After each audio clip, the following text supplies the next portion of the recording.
All right, guys, welcome back as we go through this PowerPoint on the Chapter 5, Principles and Practices of Infection Control. We are going to start at point 11, Principles of Infection Fungi. Fungi are microscopic plant parasites that include molds, mildews, and yeasts. Examples of that are Tinea barbae, which is a fungal infection that affects the skin, also known as barber's itch. Tinea pedis, anytime you see the word tinea, that means a ringworm.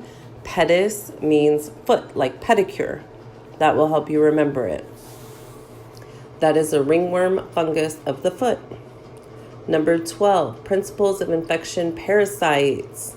So parasites are organisms that grow, feed, and shelter on or in another organism, referred to as a host, while contributing nothing to the survival of that organism. Basically, they are living off of you and not contributing anything good to the health of the organism as a whole. Number 13, principles of infection immunity. So I'm sure you've heard this word immunity a lot lately, but immunity is the ability of the body to destroy and resist infection. There are two different types of immunity. Natural immunity, which is partly inherited and partly developed through healthy living. So things that you can do to boost your natural immunity, you can't really control what you're inherited with. Inherited means it was passed on from your family or your heritage through your genes. But one thing you can control is your healthy living. So if you are living healthy, you can develop and increase your natural immunity. Acquired immunity is immunity that the body develops after overcoming a disease through inoculation, which are your shots that you get in order to start school. You get them when you're a baby. Those are inoculations, in case you haven't heard that word before.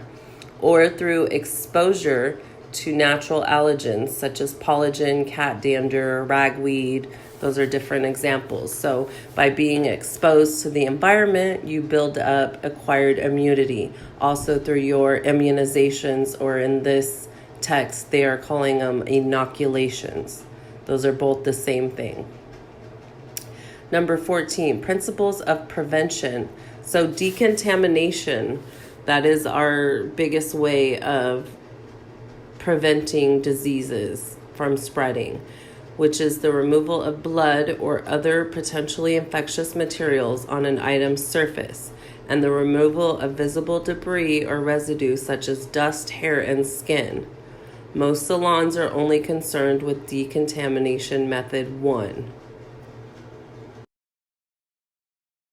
All right, so speaking of those decontamination methods, 1, cleaning and then disinfecting with an appropriate EPA registered disinfectant. This is the method that we use mostly in the salon. Decontamination method 2, cleaning and then sterilizing. Sterilization is a process that completely destroys all microbial life, including spores. It also kills good bacteria. We do not practice sterilization in the salon most typically because we do not pierce the skin in any of our services, and we do not deal with bodily fluids. Principles of prevention: choosing a disinfectant.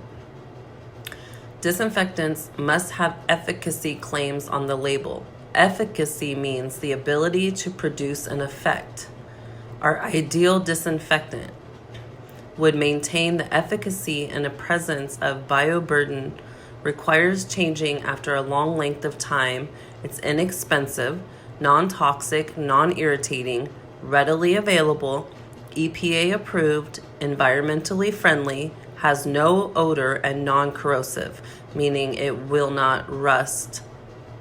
The main disinfectant that we use in the salon is Barbicide or Marvicide. Those are brands of our hospital grade disinfectant.